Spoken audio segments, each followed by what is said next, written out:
La critique saison 2 épisode 19, c'est parti.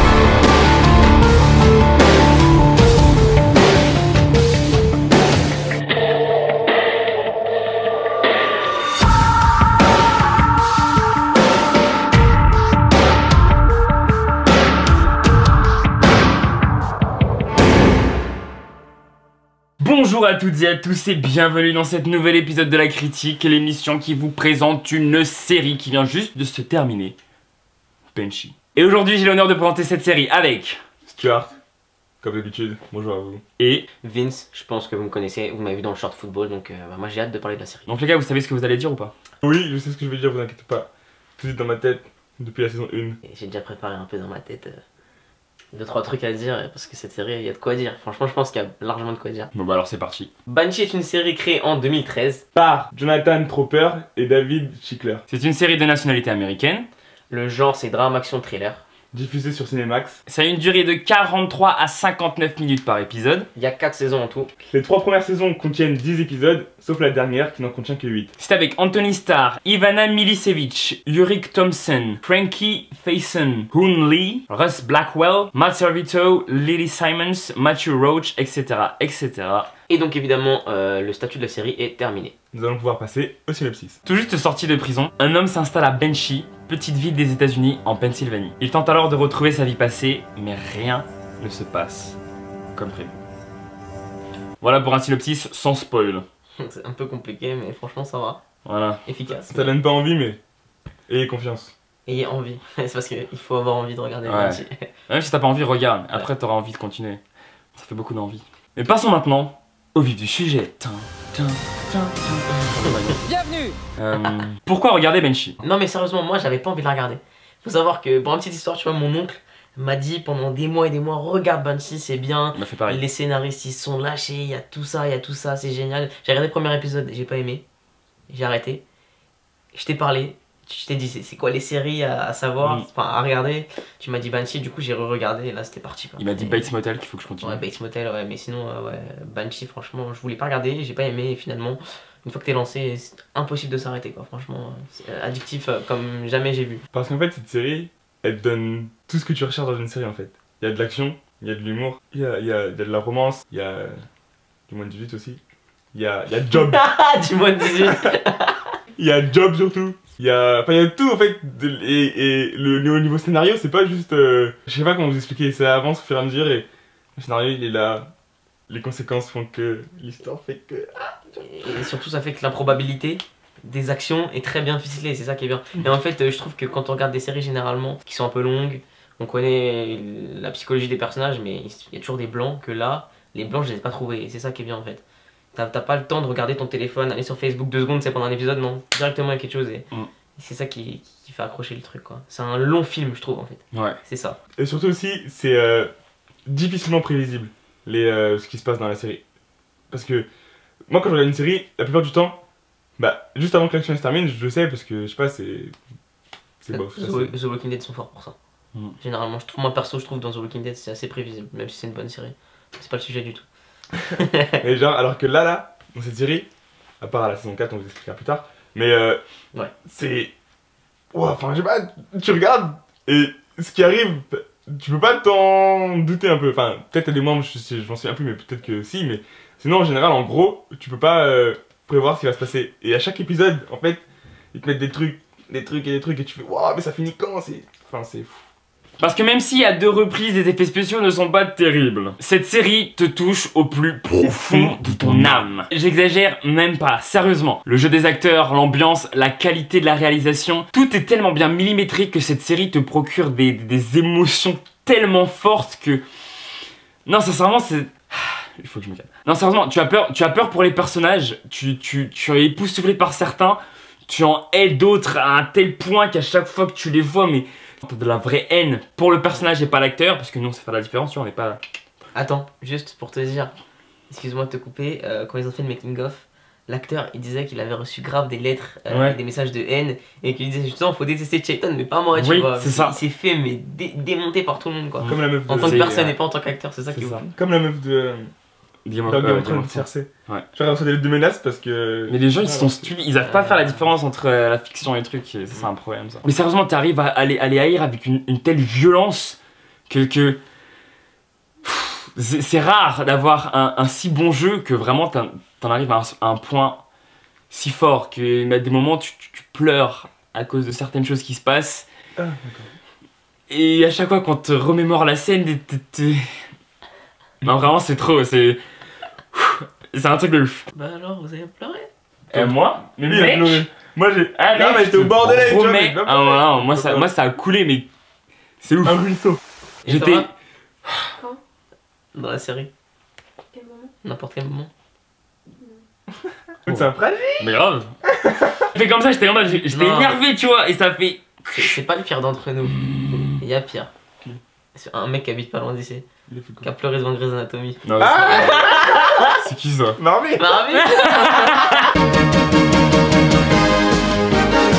Les scénaristes ont tellement bien écrit, déjà comme il disait, les trucs qui sont improbables, bah, ça te paraît pas normal, mais tu te dis qu'en fait c'est tellement bien amené que ça peut arriver. Et les personnages, ça c'est vraiment le point fort de la série, c'est que les personnages sont ultra bien joués et écrits en fait. Il y a quelqu'un derrière le personnage. Voilà, c'est ça, il y a vraiment quelqu'un derrière le personnage. Toute la psychologie du personnage elle est là, t'as énormément de choses que tu apprends au fur et à mesure sur les personnages, sur leur passé, sur les trucs qui sont passés. C'est ça qui fait la différence. C'est impressionnant, même un nouveau personnage qui arrive, directement il est bien mis, bien... Franchement, mais il y a une vraie qualité dans la série. Tout le monde qui fait la différence avec une série lambda, où tu vas mettre à 21h sur TF1 Les Experts par exemple, c'est considéré comme une série. Genre des personnages qui sont là tout le temps depuis des années, mais ils sont là dans leur rôle d'enquêteur, tu vois. Que là, t'as quelqu'un dans leur personnage, tu peux te dire, t'as l'impression de voir la vie de quelqu'un, c'est ça qui est ouf en fait, qui est improbable et que ça m'avait jamais fait ça à part pour Breaking Bad. Exact. Jamais j'avais eu cette sensation à part pour Breaking Bad où là aussi justement t'as l'impression d'être de regarder des personnages qui font quelque chose en face de toi et qui ont une vraie vie quoi. La saison 1, elle est très bien, ça met l'entrée en matière, il se passe des trucs, mais dès genre l'épisode 2 ou 3 je crois, tu commences à faire quoi? Enfin, petit à petit il joue avec ton cerveau, mais c'est un truc de ouf. La saison 2, ça monte d'un cran. La 3ème, elle est exceptionnelle, mais vraiment la meilleure Ouais, le top de la série c'est la saison 3. C'est la saison 3. Et après, il y a la 4ème qui te laisse... 4ème et dernière. Quatrième et dernière. Ouais. Le showrunner avait dit qu'il avait arrêté la série, qu'il voulait l'arrêter en fait parce qu'il avait plus rien à raconter, et donc il voulait se terminer correctement, c'est pas vouloir continuer pour de l'argent, mais au contraire mettre à profit l'art. Ce qui peut être compréhensible vu la qualité et le nombre de choses qui se passent. Seulement il l'a fait d'une manière dans laquelle je m'attendais pas trop. Ouais. Je pense aussi c'est à cause de justement qu'il y ait une restriction budgétaire sur la série. Ils lui ont donné moins d'argent, donc il pouvait faire moins de choses. Donc son scénario forcément a été touché par ça. Et donc ça fait que la série elle est... Mais seulement, même avec son budget, tu peux quand même écrire un scénario meilleur que ça je pense. Le problème c'est ça. En fait, le problème de la saison 4 c'est que vu que par rapport aux autres... Les autres saisons ça bougeait tout le temps. Il y avait action sur action, il y avait des trucs, c'était machin. Sauf que là, la saison 4, elle est hyper posée en fait. Et donc vu que ça change de rythme par rapport aux saisons précédentes, t'as l'impression que c'est plus mauvais. Mais au final, niveau scénario, c'est bien. Non. Mais c'est... Je suis pas d'accord, pour moi c'est très bof. Je suis pas d'accord mec. C'est bien mais c'est pas génial en fait. Et c'est ça qui fait que... Disons que la saison commence avec un choix scénaristique assez simple et ça t'empêche pas mal de choses et c'est comme ça en fait que... Disons que la saison 4 est un peu en dessous et c'est dommage parce que concrètement même si niveau budget t'as moins de trucs, le scénario ça devrait pas t'empêcher de faire autant de choses, pas autant, certaines choses mais pas autant, et donc tu as une saison 4 un petit peu en demi-teinte. Bah ouais mais du coup vu que c'était aussi excellent que ça, t'as l'impression que la saison 4 elle descend tout et je pense que tu peux avoir des bonnes idées sans avoir d'argent. Genre l'épisode je sais même plus c'est lequel, mais sur la mouche dans Breaking Bad. Voilà, Il y a plus de budget et pourtant l'épisode il est lourd. Le mec qui a des idées, c'est Gilligan, je crois. Ouais, il a des idées de ouf. Vince. Vince, voilà, tu connais. Sauf que là, j'ai l'impression que l'argent ça a empêché les idées alors que ça aurait pas dû. Ouais, c'est dommage. Et franchement, c'est dommage. Mais elle vaut le coup d'être vue quand même. Mais elle vaut quand même le coup d'être vue. Après tout ce qui se passe, t'es obligé, de toute façon, t'es obligé de la suivre. Même si elle est moins bonne, pardon, t'es obligé de la suivre. Parce que, enfin. C'est la fin. Ouais, c'est la fin, tu vois. Et ça fait 4 saisons, 38 épisodes.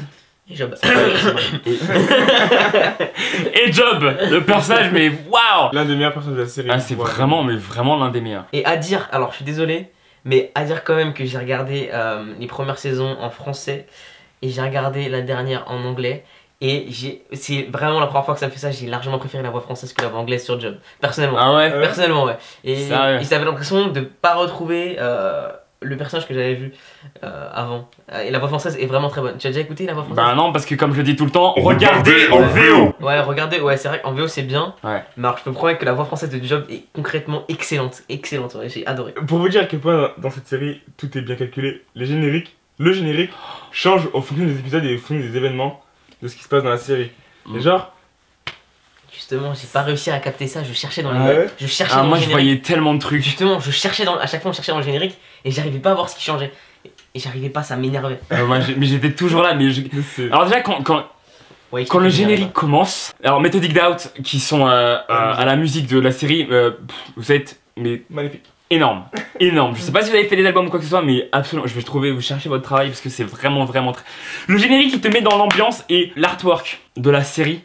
Et ça qui est génial, il te donne absolument aucun indice, entre guillemets, sur ce qui se passe, sur l'univers, sur la façon dont fonctionne le monde de Banshee, niveau des couleurs et tout ça. C'est l'opposé total et c'est parfait. Et c'est ça qui m'intriguait justement. C'est un peu comme Fargo, tu vois, où ça fait genre, tu sais, les ugly sweaters, là, les trucs dégueulasses pour Noël. En fait, t'as des gens qui viennent d'origines différentes, qui sont, on va dire, des statuts sociaux différents. Tu vois, Proctor c'est pas le même que Burton, c'est pas le même que Brock ni que Hood. T'as des personnages extrêmement différents mais qui s'entendent tous bien, enfin qui s'entendent pas bien en tant qu'amis, mais qui s'entendent tous bien au niveau de comment c'est fait. Et c'est un peu bizarre de Au niveau dire des ça. valeurs. Ouais, des Ouais. valeurs et je sais pas comment dire. T'as un mec qui est creusé comme Proctor qui, à mon avis, ils ont dû travailler dessus comme jamais, tu vois. Et le mec qui est juste son servant qui limite encore plus travailler que lui, tu vois. Et c'est ça qui est excellent. Ouais, Burton. Et voilà, bref, voilà, c'est tout. Mais la chose qui fait que le héros reste dans la ville où il arrive, et ben ça a un vrai impact. Genre, c'est pas juste il est là, et voilà. Comme une série banale, il serait là et il aurait juste pris la place, et enfin voilà, bref. Là, il y a des événements qui font que, qu'il a fait ça, et que normalement c'est pas logique, il y a des événements qui arrivent, justement, par rapport à ça, et. Enfin, vu qu'il a pas dit, je vais pas tout expliquer. Je sais pas comment vous expliquer ça, mais. Regardez la série. Voilà, je sais un peu comment expliquer ça, c'est qu'en fait, Hood, c'est un mec qui sort de prison.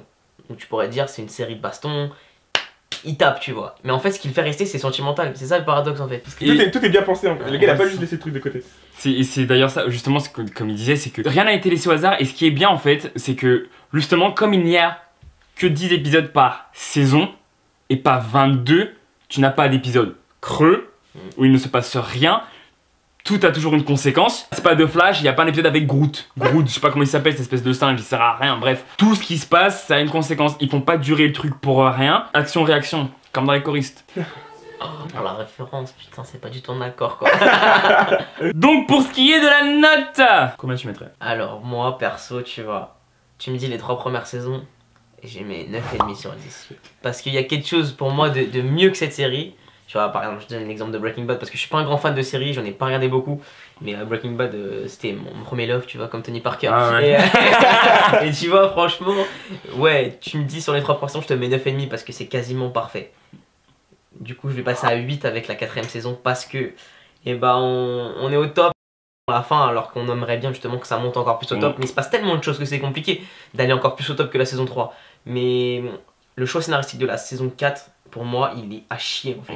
Et je l'ai vu dès le début. C'est comme ça que de toute façon la saison 4 commence. T'arrives, tu vois ce qui s'est passé entre temps et non. À partir de là, je savais que la saison 4 allait être moins bien. Parce que bah, l'intrigue sur laquelle est basée la saison 4 est carrément différente du reste de la série. La série, c'est Hood vs son ennemi, il faut dire ça. Et Sauf que là, c'est pas ça. Et dans la saison 4, bah voilà, perso, moi, je peux que donner, comme j'ai dit, en exemple avec Breaking Bad pour ceux qui ont vu. La série, c'est une montée en puissance totale qui est à son apogée au dernier épisode. Exactement. Et là, c'est à l'apogée vers la fin de la saison 3 et ça fait que redescendre et c'est ça qui est dommage. Et voilà pourquoi j'ai mis entre guillemets que 8 parce que c'est quand même excellent. Mais ça aurait pu être une note d'explosion quoi, une note de fou, mais non, 8 sur 10. Bah, j'allais dire exactement la même chose que lui, sauf que moi je vais être plus sévère. Genre, je voulais mettre 9,5 ou 9 pour les 3 premières saisons et j'allais mettre 7, voire 6,5 pour la saison 4 parce que. En fait, comme il a dit, la saison 4 elle détruit tout. Enfin, elle détruit tout dans le sens où. Enfin. Il a tout dit, ouais, Aude, vas-y. Donc, encore une fois, c'est exactement la même chose. Les 3 premières saisons, t'es à 9,5 sur la note. Vraiment. Et la saison 4 te fait un petit peu changer d'avis. Alors par contre, un truc, parce que depuis tout à l'heure on descend la saison 4, et il y a peut-être des gens qui vont dire ouais bah ça va, regardez la 4ème. Si, il faut la regarder la 4ème, parce que elle est importante. Vous allez comprendre ce qu'on veut dire, mais la série elle reste énorme quand même, elle reste bien. La saison 4 te fait un petit peu descendre dans ton avis, mais il y a quand même de bonnes choses dans la saison 4, faut pas se mentir. Il y en a moins, mais il y a de bonnes choses. Et ça met une fin. Même si, comme on dit, c'est un peu en dessous, il faut quand même la regarder parce qu'il y a des bonnes choses. Mais vous allez le voir, enfin bref, dans le rythme c'est un petit peu différent, etc. etc. Avec le choix scénaristique qui pose problème. Mais ça reste très bien, il faut quand même la voir. Le jeu d'acteur est excellent, l'ambiance est excellente. Et là je parle pour toute la série, pas que la 4. Et je sais pas si j'ai dit ma note, mais pour moi c'est 8. Pour Banshee en général. Enfin comme je dis, méthodique doubt à la musique, mais le générique, mais vraiment, ouais, mais quand le générique, à chaque fois qu'il commence, j'avais des frissons, j'augmentais le son de mon ordi juste pour entendre ça et t'es à fond dedans. Mais dès le générique, t'es vraiment à fond, c'est exceptionnel. Et l'écriture était vraiment très très bien, de manière générale encore une fois. C'est très bien réalisé, il y a des je vais pas dire des prouesses techniques parce que je suis pas calé comme Durandal, je fais que des références à tout le monde. Bref, non mais sérieusement, c'est bien réalisé, c'est bien filmé, c'est bien joué, l'ambiance elle est bien, la couleur de l'image ça joue encore dans ce que tu vois, enfin. C'est sous-côté. C'est sous-côté. C'est sous-côté à la mort. Benji. C'est sous-côté à la mort. Personne, j'ai l'impression, connaît cette série. Ouais. C'est sous-côté à la mort. Et c'est pour ça que on voulait attendre, désolé Marvin, on t'a pas attendu, mais on voulait. C'est vrai que tout à l'heure il m'a dit. On voulait attendre la fin de la saison 4 parce qu'on savait que ça allait se terminer justement avec. Il a fait toute une lettre pour expliquer pourquoi il voulait pas faire une saison 7 avec le frère jumeau de l'acteur principal, enfin qui vient pour. Voilà, pas faire un truc qui part vraiment totalement en cacahuète. Donc. Mais voilà, la série est vraiment, ouais. Il n'y a pas beaucoup de gens qui la connaissent. Et donc on veut lui faire justice. Même si la 4ème, bon, on s'en fout, c'est bien quand même, mais c'est vraiment une des meilleures séries qui existe. Si je pourrais noter la grosse différence, en fait, qui nous fait, enfin je pense que c'est ça, qui nous a fait moins aimer la saison 4, sur les 3 premières saisons, l'intrigue est fixée. Dans ma tête, je me disais, c'est obligé qu'il y ait un bout avec, enfin, comment dire, qu'il y ait une fin avec l'intrigue du moment. Mais voilà, on sait qu'au bout d'un moment ça va se finir. Voilà. Et en fait, au début de la saison 4, je me disais, mais putain, il va se passer quoi en fait? Voilà. Où on va en terminer? Après, je me disais, putain, il reste que 6 épisodes. Ouais, et à chaque fois, en fait. 5 épisodes, 4 voilà, c'est ça. À chaque épisode. En fait, parce que tu dis qu'il y a 8 épisodes, mais genre, à chaque fois que tu regardes, tu fais, mais comment tu vas boucler ton truc? Comment ça va se terminer vu que t'as l'impression qu'il manque des choses et tout, donc tu te dis, ouais. On va arrêter de descendre la saison 4. La série est très bien, c'est l'important, c'est que vous n'allez pas être déçus. Non. Et c'est ça qu'il faut retenir. C'est vraiment l'une des meilleures séries qui existent. Je pense que si tu... Enfin, c'est un peu complètement nul ce que je dis, mais si tu cales la saison 4 de Banshee sur une autre série, elle est normale, elle est bonne. En tout cas, il vous manquer des personnages. Ouais, grave. Ouais. Oh la vache. Ouais, c'est la seule série que je termine où à la fin je me dis, ouais, il y a plus rien. Ça me manque, c'est comme si j'avais perdu un pote. Négo. La série, j'ai l'impression que c'est un focus sur 4 ans à Banshee. En fait, finalement aussi, tu vois. Qu'est-ce qui se passe pendant 4 ans à Banshee? Enfin, 4 ans, je sais pas la durée, mais... Et donc on voit ce qui se passe dans la durée du truc. Et finalement, en fait, on pourra avoir d'autres saisons avec les personnages qui partent, en fait, tu vois. C'est vraiment un focus sur ce comté et qu'est-ce qui se passe dans cette ville. C'est pour ça que c'est nommé comme la ville.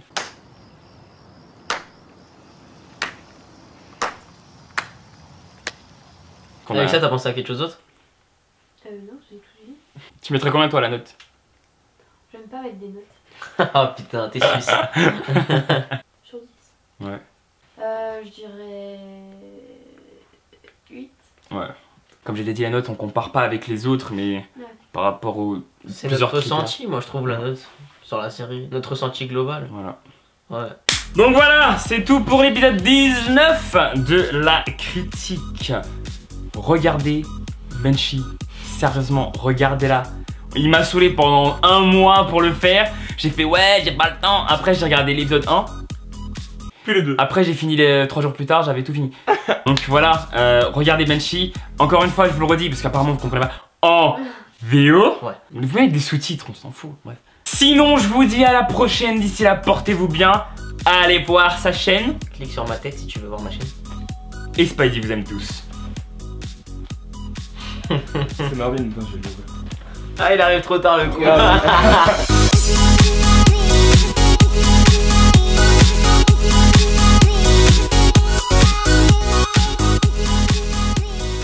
Ah, les meilleurs amis.